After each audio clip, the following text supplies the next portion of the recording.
মনীষা দেবনাথ চলবো।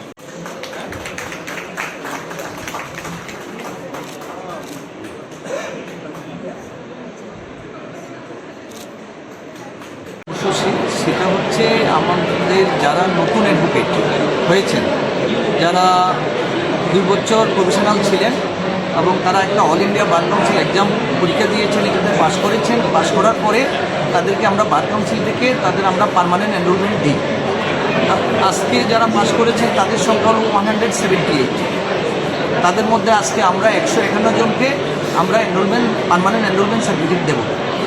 এই জন্য আমরা আজকে একটা অনুষ্ঠান অর্গানাইজ করেছি, যাতে তাদের একটা অনুষ্ঠানের মাধ্যমে তাদেরকে আমরা এই সার্টিফিকেটগুলি দিতে পারি। এবং আজকে আমরা এই সভাতে 151 জন আছেন, সবাইকে আমরা এনরোলমেন্ট সার্টিফিকেট দেবো এবং সঙ্গে তাদের আমরা একটু উষ্ণ অভ্যর্থনা দেবো। এই হলো আমাদের শর্টকাট প্রোগ্রাম। এবং এই প্রোগ্রামের মধ্যে আমাদের এক্সিকিউটিভ কমিটির চেয়ারম্যান সুদর্শনবাবু আছেন, আমাদের হিমাংশুবাবু আছেন, উনি আমাদের অ্যাডমিনিস্ট্রেটিভ কমিটির চেয়ারম্যান, আমাদের এনরোলমেন্ট কমিটির চেয়ারম্যান দীপঙ্কর শর্মা এবং আমাদের সব লার্নিং প্যানেলরা আছেন। আমরা এই অনুষ্ঠানটার মেন উদ্দেশ্য, লয়ারদের যারা নতুন লয়ার আসছেন তাদেরকে আমরা বার কাউন্সিলের যে নিয়মকানুন বা আমাদের অ্যাডভোকেটের যে সিস্টেম, যে অনুযায়ী তারা চলতে হবে, সেই সময়টা আমরা তাদের একটু গাইড করব এবং একটু কথা বলবো। এবং এই পারপাসে আমরা সবাইকে গ্যাদার করা, এবং আমরা প্রত্যেকে সার্টিফিকেট অফ এনরোলমেন্ট এবং certificate of certificate of practice, এই দুটো আজকে আমাদের সবাইদেরকে দেবো। আপনার পরিচয়? আমি Ratan Dutta, chairman bar council of Tripura.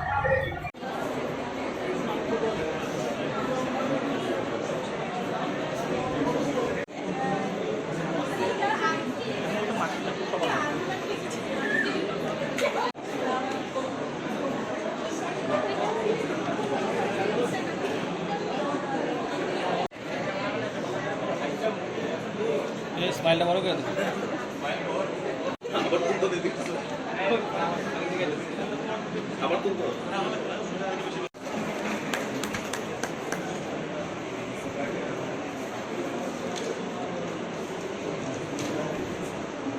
Manisha Debnath চলবো।